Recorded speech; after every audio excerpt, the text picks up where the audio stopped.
Hello, humans. Welcome to The Front Line, a leadership and business podcast brought to you by Peregrine Corporate Services, an Isle of Man-based fiduciary provider. My name is Martin Hall, and thanks for listening.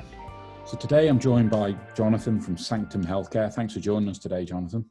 My pleasure. Thanks for having me. No, pleasure. As I'm sure many listeners and viewers know, 18th to 24th of March is Mental Health Awareness Week. So we thought it was a good opportunity to chat to Jonathan about the work he does and mental health, which continues to, and rightly so, be in everyone's eye line and continue to raise the awareness of that and educate, I guess, everyone more around that. So yeah, as I say, thanks for joining us. Perhaps just to set the scene initially, a bit of backdrop, where were you originally brought up in your schooling and early education? Yeah, of course. Well, I'm a Yorkshireman, so brought up, born and bred in Sheffield, and was raised in the leafy suburbs of Sheffield in a place called Forward. And my father was a businessman. He was an international businessman, very successful. Worked in the IT and tech industry. My mother worked in a bank, although spent most of the time bringing me and my brother up. But my father was somebody that I looked up to, very proud man. And he was somebody that spent quite a lot of time overseas working and traveling and doing his thing. And, I aspired to have a similar career, which I did within the same industry, but nowhere near as much international travel, unfortunately. It was more up and down the UK, but came from a happy house in many respects, although when I was about 13, I started to realise that there were some cracks within the family and was watching my mother's health deteriorate, which was primarily through drink. Okay. Yeah. And, by the time I was 14, 15, I realised that she was pretty ill, and used to find myself coming home from school and my mum in some real states, passed out on the floor and on a couple of occasions, which was terribly sad to see. Can I ask, at that age, is that, obviously you look back now with eyes, at that time, how was that just part of life, or was this is unusual, this? Well, there was a degree of shame around it. There was a degree of embarrassment around it. I didn't understand it. I didn't know what it was. I thought it was a choice for her. And I, now know that it wasn't. She was desperately ill and she wasn't able to accept her position and her situation and access the right type of help. My parents then divorced, and that was the catalyst, I think, for my downward spiral. Yeah. Okay, and my mum's deterioration, and we were on the same path. Although I was looking at my mum, going, "I'm never going to be like that," because I thought I was special and different and had some kind of superpowers. But when I first found alcohol, it was something that changed me. Changed how I felt, from a quite a shy, reserved boy, low self-esteem, low self-worth, struggling in the classroom and to connect with people.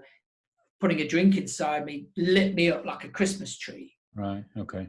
And was that I assume then late teenage years where that realization that alcohol can do absolutely that? Yeah. So from moving into secondary school was the change for me, and starting to see the bright lights in the big city of Sheffield, as it were, with people coming from different areas and, with different ideas and different ways of life. And it was very exciting to see and be a part of a different type of subculture, which was pretty much around the rave scene at the time. Oh, right. Okay. Yeah. So did you end up going to uni when you left school? Did you end up going to uni? No. I was at school to socialise. I wasn't at school to learn. Yeah, right. And so you left school, and then what was it into? I guess at that age, then it's not I want a career in this or that, because I guess looking back, maybe it was all blurry in regard to this is, socializing and this is the bit I enjoy and I just need money? Is that I need to get a job for money? Oh, I was fortunate enough that my father teed up a job for me. So I left school and went straight into a career in IT, and very quickly learned that I was very good at selling. Didn't particularly enjoy IT or like what I was selling from a product perspective, but I was very good at it. So very, very quickly able to generate good revenues, income stream. Bought that Peugeot 205 GTI at the age of 18, and life was pretty good at the time. And were you, I presume that the drinking and the addiction nature just carried on in the background? You were functional in your day-to-day life, but that was... it was relatively. I'm not necessarily sure I was functioning on some level. I was getting out of bed and I was going to work. But by the time I was 25, I was in the madness. I was drinking every day. I was using cocaine regularly. The moment where I realised, looking back now, as a real low point was driving down to work with a £20 note rolled up in a bag of coke at 7 o'clock in the morning. Wow. So after a 24-hour, session. Yeah. Wow. So, and around you then, if you don't mind me asking, I appreciate it's personal. I mean, your father, I assume your mother gone at this stage? So my mum and father had separated. I was living with my mum, but my mum had had enough of me and put me over to my father, so I was living with him. But she, my mum carried on doing what she was doing. She was working and drinking, and we had a relationship of sorts. But again, still for me, I didn't know what was going on. I had no idea that it was addiction, alcoholism. I didn't realize any of that. I was crippled with anxiety, and the only way I knew how to reduce my anxiety was to have a couple of cans of beer, and my anxiety would subside, but it'd come back with a vengeance in the morning. So right, and that was just obviously a daily cycle then of that happening. Daily cycle. During that time, is the people around you going, "You got a problem," or they just... Was anyone trying to... Well, I was very good at hiding it, and what I would do is I'd knock around with people who were doing the same thing as me. Yeah. It normalized my behavior. It reframed it in my mind that this was okay. I had I knew things were probably out of key a little with society, but I was all right with that because I didn't like to conform to society. I always had a problem with authority and would be a bit what I'd class myself as a free spirit in many respects. So, what I did and how I did it was regulated by the people who I did it with. Okay. And do you remember the age then when, I appreciate getting over or getting through addictions, an ongoing cycle, where that point was that I need some help here? And well, I still didn't realize I needed help until my father intervened, and he came to me one day and said, you need some help. And we went through quite a difficult conversation, but I still really struggled with coming to terms with the fact that I was, and I use the word now regularly, and I have no issue with saying this about myself, but I didn't at the time accept that I was addicted. I just thought it was a way of life. I was in a sales environment. We were having a good time. All my friends were, and that's just how it was. And it was all right to party from Thursday to Sunday, Monday morning. Yeah. It's just how it was. But by the time I got to a place, I was 30 years old. My dad intervened, and he said to me, "Listen, son, you need some help." I was reluctant, but I agreed because my life it just gone to pieces. I've been banned from driving. I'd lost a job. My world had got very small, and I accepted the chance to go to rehab. I went to South Africa. I was very, very fortunate indeed that I got the opportunity to go there, and I was there for 4 months in rehab. Right. Okay. And part of that rehab process, I guess part detox, but also then that start of that education process of what addiction is and getting you to understand that. Huge education. I mean, that's what it was for me. It was a spiritual awakening, if I may call it that. It was an opening of the mind, and it allowed me to see my life for what it was, and my illness for what it was, and that it wasn't a choice, it was an illness. Addiction is recognized by the World Health Organization as a disease, and not many people know that. But once I understood that, I could almost forgive myself for some of the behaviors and some of the things that I did, because it wasn't necessarily that I had issues with morals or ethics. It was the fact where I was just a bad egg. It was the fact that when I put a drink inside me or a substance, that I had a change in chemical balance in the brain, which I lost all perspective with. So I would do what I did, but the thing is, once I put a drink or a drug inside me, it was about then the obsession and the compulsion to get more and more and more and more, until I either passed out or fell asleep. So being over there and being able to look at it and look back at it with guidance and support and in a therapeutic environment, was life-changing. Yeah, I'm sure, and we'll come back to I suppose that aspect of mental health in a couple of minutes. Just to then, I suppose, looking at the career-wise of things, and obviously what you do now, how did that sort of, from that period up to today, really, how did that timeline move? Yeah, well, it's a good question, and for me, part of my problem was I was never feeling particularly fulfilled.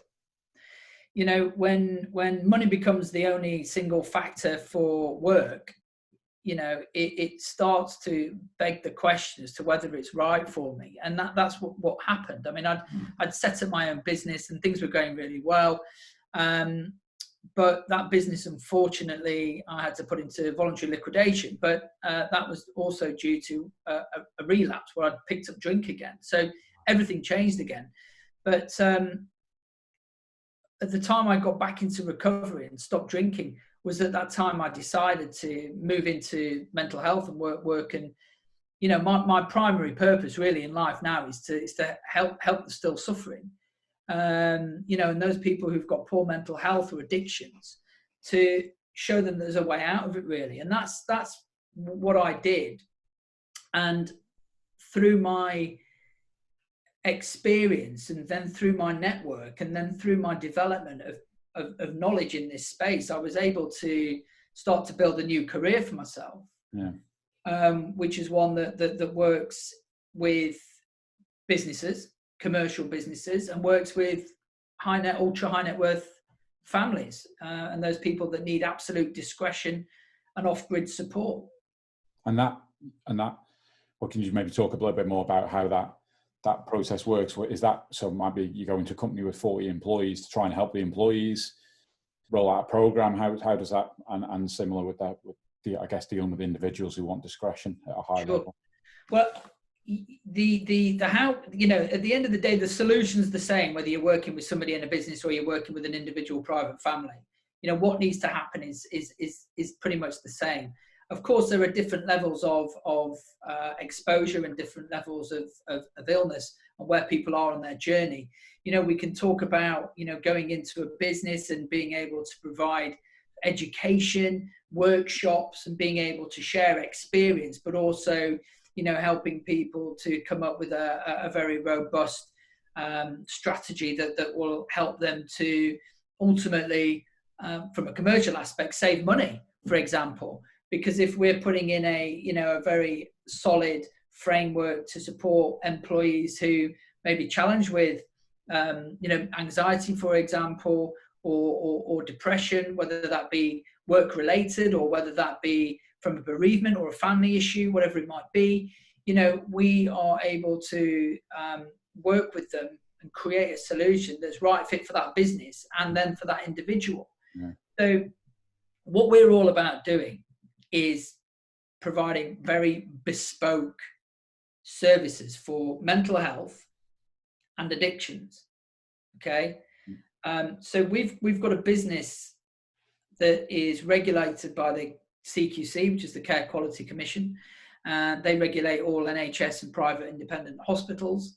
We're based up in Cheshire, so just outside Manchester. We've formed a expert team, multidisciplinary team of psychiatrists, psychologists, mental health nurses, recovery coaches, personal trainers, nutritionists, functional medicine experts. You know, we've got an unbelievable team of experts that we can deploy on different levels. Yeah, yeah.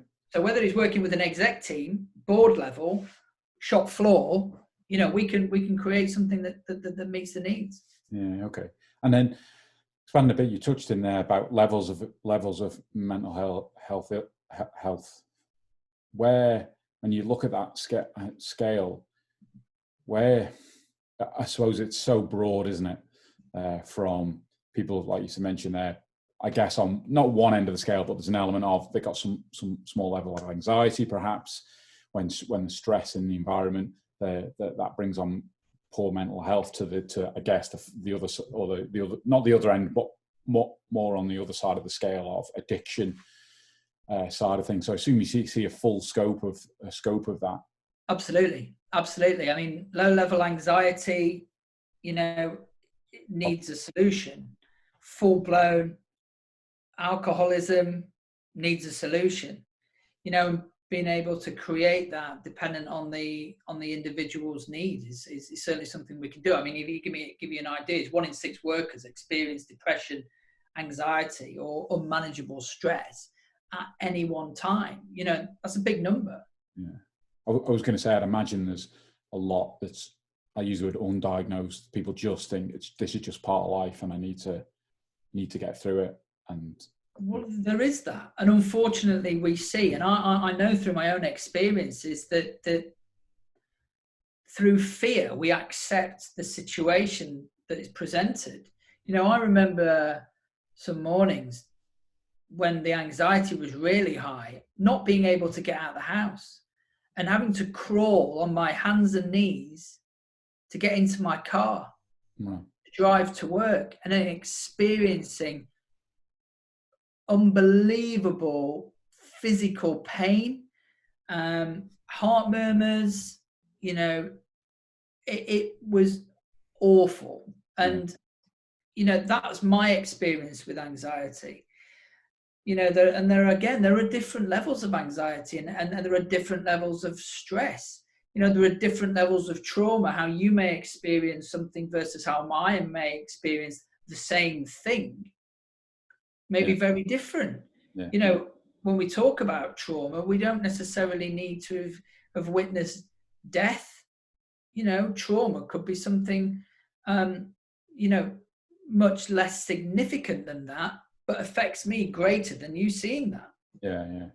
And do you think the imprint of, I mean, when you're growing up and in that age where I always feel your brain's being molded in those, you know, early years, that when you see those traumas, that has a potentially a bigger impact than, you know, a trauma today, whatever that trauma might be from confrontation with your parents or whatever that, or between them.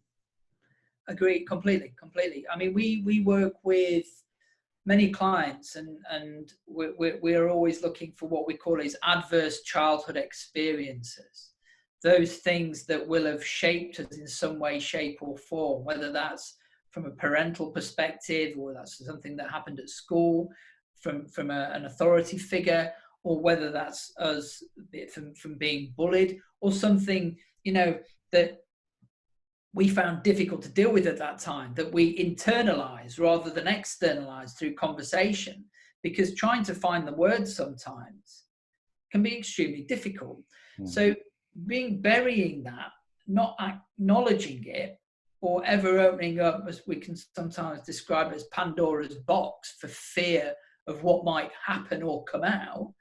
You know, we keep it down and we keep it hidden and we keep it what we believe contained. Okay. And those feelings can come out sideways, but they are compounded over time by different experiences that happen to us that can result in anger, aggression, frustration, overeating, overexercising, overthinking, overdoing, you know, lethargy, you know, you name it. There are lots of different types of symptoms that have different types of root cause. Yeah. I find it interesting. I don't have children myself. I know you mentioned earlier that you did. That knowing that your actions as a parent have such, I mean, it's not breaking news, an impact on your child, but the effects and your actions on a daily basis as a parent leaves that, an indelible imprint on your children. Do you know, as a parent yourself, does that often give you pause to go about your own actions, more so than perhaps maybe you haven't got a comparison, but the normal person who's perhaps not educated so thoroughly, I guess, in that area? Absolutely. I mean, every action causes a reaction, doesn't it? And how I behave, how I conduct myself, which I try to do with humility, acceptance, dignity, and grace today, is all geared towards me being comfortable in my own skin. Yeah. That hopefully projects positively onto my children and other people that I meet along the way. My life is so different to how it was when I was drinking to how it is today.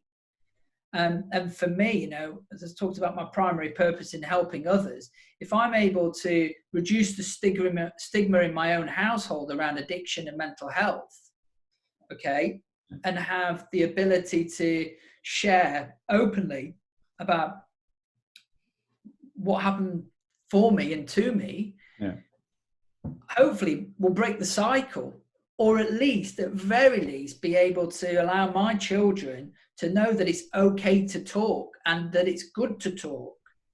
So, through the wonderful tools that I've learned over the years from some phenomenal people that I've met on my journey, I'm able to implement them here in the house. And I've got a phenomenal wife who is along the same sort of path as me in terms of how she wishes to educate and support the children. Yeah. Okay. Interesting. So when we look at one of our key points we talk about in the podcast is communication. In regard to, I suppose, employers listening that want to, I think it's obviously on most employers' radar about staff mental health. Kind of, you have to give them kind of a tick list of things they should always be looking at and trying to implement and do. What would they be? Right. Good question. So, everybody has mental health. And like physical health, it fluctuates along a spectrum from good to poor. Work can have a very significant impact, and it can promote well-being or trigger problems. Now, it's really important that organisations are on board with supporting their staff. I mean, as they'll be able to tell us, and I know from running my own business, from a cost perspective, it's better to keep staff than have to fire and rehire, because the cost of, rehiring for a start, retraining, reintegrating back into the team, whether they work or not, recruitment fees, and everything else that goes with that, it can be very disruptive and upset the equilibrium within an organization. So what we've got to do is help organizations to understand that, particularly from a cost perspective, which we can do. But from a corporate social responsibility perspective, of course, what we've got to be able to do is do the right thing by our employees. Now, lots of businesses are training mental health first aiders, which is great. But it shouldn't stop there. And it shouldn't just be a tick box exercise. So I can put my head on the pillow at night and go, yeah, I'm doing something about it. For me, this is about, people who are experiencing it to have the support of their co-workers and their employers, to be able to talk about their experiences and to talk about their poor mental health in a way that destigmatizes this within the businesses and within organizations. Because you can have the best plan in the world, but if there's nobody actually talking about it, right, for fear of judgment, then, we're not doing a particularly good job, are we? Yeah. Okay. Yeah. And I was going to kind of mention about employers, I suppose, seeing signs of perhaps mental health issues within the business or within individuals of the business. But I guess it's less about that and more just creating the environment that, like you say, they feel free, either they can talk within that environment or are comfortable enough that they can go to outside the environment and talk about it to the right people. Absolutely. And, you know, we know key triggers for stress, anxiety and upset, long hours, no breaks, unrealistic expectations and deadlines, high pressure environments, poor working environments. And we're sat today in a situation where we are all isolating. We're working from home. We're doing the best that we can with the tools that we've got. You know, and it's about looking at the situation as it is today and going, oh, am I doing enough? Are we doing enough? You know, it's Mental Health Awareness Week. It's about kindness this year, you know, but for me, it's about asking simple questions like, you know, how are you? You know, and framing it like, not, are you okay? Because someone would just go, yeah, I'm okay. You're asking a closed question, open questions. How are you? How are you finding it working from home? You know, allow yourself to be able to take 3 to 5 minutes to engage with somebody. I'd imagine with obviously the lockdown, which is, you know, starting to get a little easier, but ultimately for the last 8-10 weeks, people have been at home isolating, and I guess that has added, well, for sure, it's added an extra level of. I mean, there's been a lot around about, you know, making sure, like you say, you get away from your desk because your desk is your home and those types of things. But you can see it, I guess, and I don't know whether you've seen already, an additional fallout of the situation of being locked down. Sadly, yes. There has been an increase in inquiries, which can be, I didn't realise that my wife drank quite as much as she did. To, I didn't realise my husband worked as many hours as he does. To just this feeling of destabilization in these uncertain times as to what the, you know, the financial future looks like. You know, what's going to happen. It's the fear of the unknown. I mean, a lot of people really struggle with keeping things in the day, and you know, organizations that are looking at their forecasting, and that has changed dramatically, and they're going to have some very difficult conversations, you know, and potentially, you know, after furloughing is whether or not they're going to have to lose some of that headcount. So, you know, those kind of stresses and worries, okay, can exacerbate ill mental health if somebody's susceptible, and will increase drinking. So, for example, or it will increase food intake, or the use of mobile gambling on apps, you know, whatever it might be, to change how I feel and escape what's going on for me here by finding another outlet. I on a personal level, I find that when stress is around, and I find I'm most productive when I get into what I call, you know, I try and track it myself, good habits of, you know, eating at the right times, eating the right food. I guess they're all general, I suppose, foundations that you would put as any part of principles that you talk to people about. Absolutely. I drinking mean, water rather than, you know, fizzy pop as an poor example, but that type of, you know.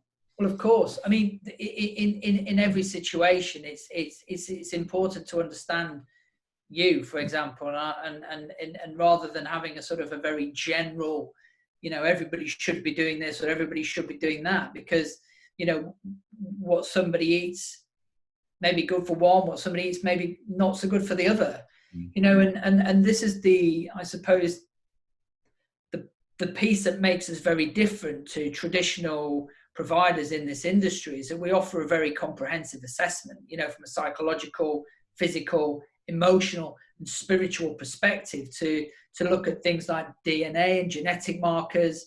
We look at neurological markers. We look at the physical elements and the physiology. We look at the gut. We look at what's happening there. How are people metabolizing different types of foods, and whether they have got sort of nutritional imbalances, for example, that we need to recalibrate with different types of supplements, and looking at that from an emotional perspective. And are they talking?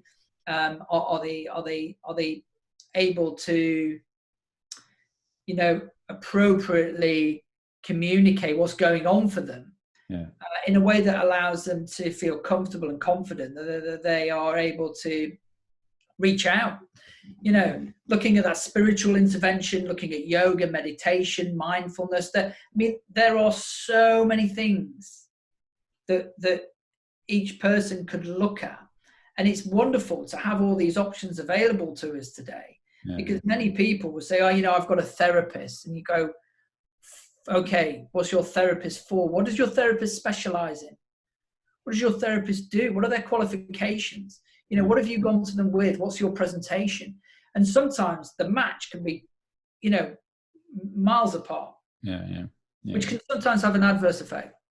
Okay, interesting. So it's interesting how you mentioned the gut, because I'd seen something over the last few months about they're talking about the gut being like your second brain, and and the effects of what goes in there and what's going on in there has a massive impact on what's upstairs or going on upstairs. Hugely. Well, when we talk about anxiety, and nervousness, it's here, isn't it?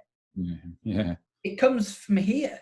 We don't feel it in our elbow. It's centered here, and this is the part of, we have to look at it from a 360-degree perspective. Okay, there's not a single solution for overcoming mental health. There has to be a multi and interdisciplinary approach to looking at all of those elements I just described there. What we can do on a nutritional level and a functional level, and looking at the gut, can have such a huge impact on sleep and on concentration, and on interaction, energy, on all of those wonderful things there, as well as then looking at it from a psychological perspective and being able to unpick some of those adverse childhood experiences that we're carrying around with us, that are serving us in a negative way, that are tapping into that, but we don't really know where they're coming from or what it is. Okay. And how much of your view on the when you look and we talk about employers helping employees, how much emphasis do you place on ultimately individual responsibility for, look, this is my life. I need to make I need to consciously think about my own mental health and take ultimate responsibility for that? Well, it's a good question, and I suppose it goes back to the beginning of where we started this. It's about education. People do, of course, need to take responsibility. My recovery is my responsibility. It's not yours. It's not my wife's. But all I know is that without it, I haven't got all of the wonderful things that I have today. So it's my responsibility to maintain good health and optimize it where I can, and take responsibility and ownership for that. Getting somebody to a place of the sort of 3 stages to it. You've got your acknowledgement. Well, actually, do you know what? Somebody may say, I'm not feeling great. I am a little bit overweight. I'm not sleeping particularly well. I do feel stressed. I'm suffering terribly with these deadlines I'm self-imposing upon myself, and my relationship isn't really good at the moment. So, there are 7 things that I've just mentioned there, which I'm sure people who are listening would probably be able to tick off 2 or 3 of those at very least. And then it's being able to help with that. So somebody can do that. So there's a degree of acknowledgement. You then move into acceptance. You then move into action. And then the action comes. And we go, actually, I'm going to try something a little bit different here. So this is all about opening people's minds up, right?